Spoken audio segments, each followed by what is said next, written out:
how you discovered that the music is something essential to you, that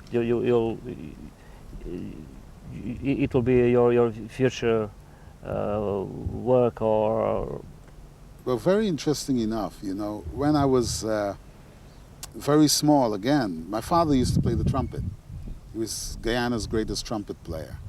And my father would play in this orchestra, and they would play on the radio.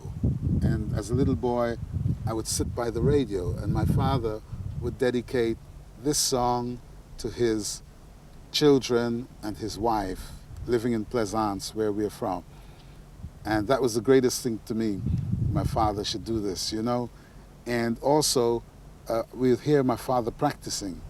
Every morning he wakes up very early and you hear him practicing. And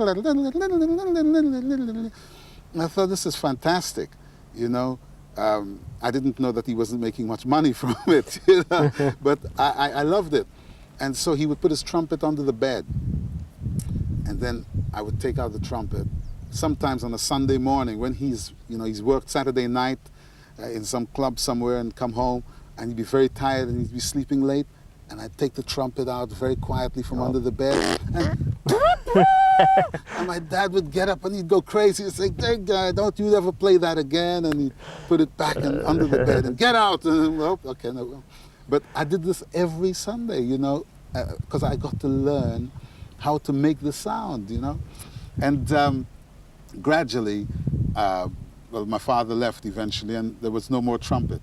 He sent me to piano lessons, but I didn't like it because my other brother, Derek, who also came to piano lessons with me, he couldn't handle it. He couldn't work out the keys, and his fingers weren't doing the right things. And the teacher, who was a very great woman, very great teacher, but she would hit him across the finger with the pencil. "You do better than that. Now, come on," you know.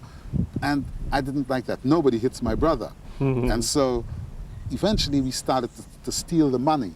When my father would give us the money to go to the lessons, we would take the money and go and buy pasteurized milk, which was like the latest craze in Guyana, and buy things that we couldn't afford normally to eat and to drink and spend with our friends.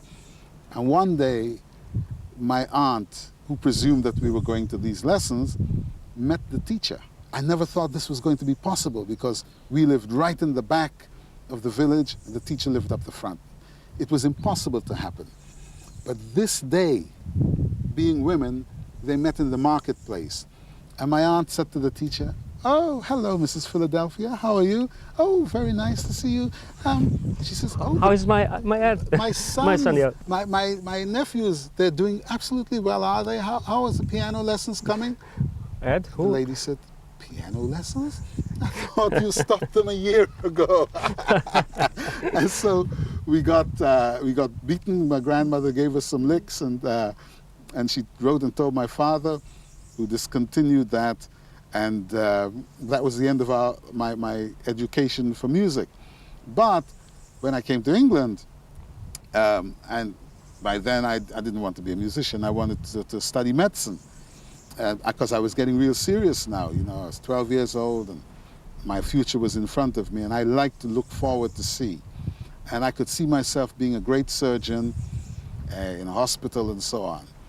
But at the same time, there was my father's trumpet again. Now even more available because I'm bigger and, you know, he's out to work and I'm home, and I start to play, you know. And one night my father came in and heard me playing along with Kenny Ball or somebody. I think it was Kenny Ball. Like crazy, you know. And he said, "Hi, if you're going to play that, learn it properly." I said, "Yes, Dad." And I was so glad because he normally would take it away and put it under the bed. So then he said, "I'll teach you." And he started to teach me the rudiments of music and how to play. And also when I went to school, I now had a school music teacher who suggested that I joined the school orchestra because I was playing real good and so on. And then we had a jazz band that was playing traditional jazz, myself and another guy called Derek Griffiths, who is now very famous in England as an actor and as a musician.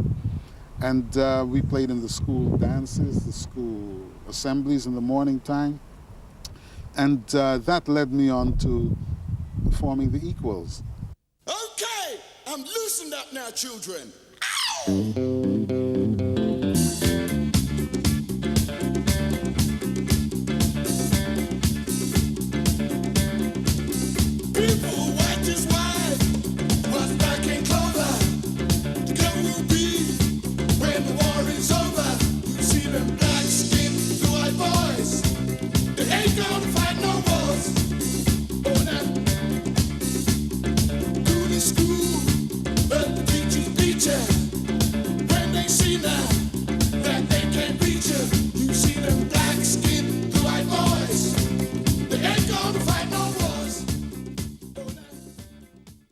So the shape of Equals was done. Yes.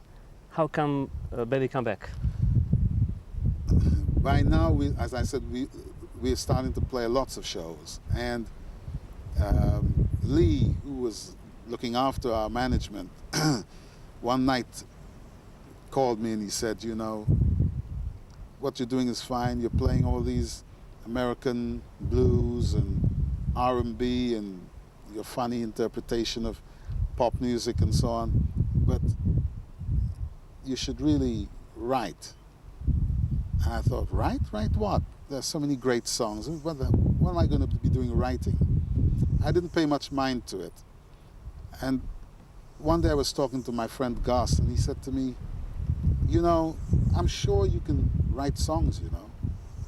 I said, well, why do you say that? And why should I write songs? And he said, well, I mean, Bob Dylan.